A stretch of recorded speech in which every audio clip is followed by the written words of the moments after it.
1971 সালে লাখো শহীদের রক্তের বিনিময়ে অর্জিত হয়েছিল।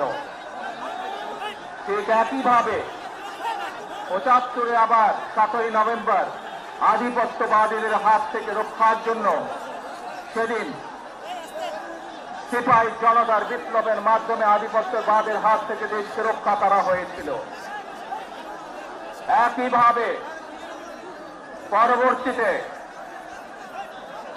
90-এর স্বৈরাচারের বিরুদ্ধে এদেশের জনগণ, এদেশের খেটে খাওয়া মানুষ তাদের গণতান্ত্রিক অধিকারকে ছিনিয়ে এনেছিল। কিন্তু তারপরেও ষড়যন্ত্রকারীদের ষড়যন্ত্র থেমে থাকেনি।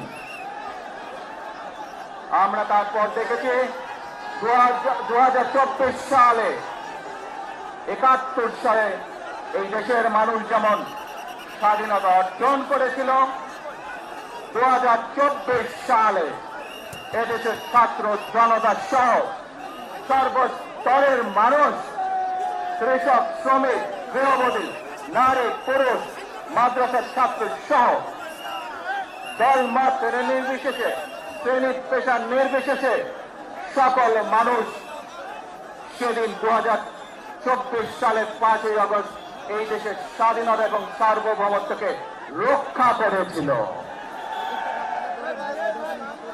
প্রিয় ভাই বোনেরা, আজ বাংলাদেশের মানুষ কথা বলার অধিকার ফিরে পেতে চায়। তারা তাদের গণতান্ত্রিক অধিকার ফিরে পেতে চায়। বাংলাদেশের মানুষ চায় তারা তাদের যোগ্যতা অনুযায়ী ন্যায্য অধিকার পাবে।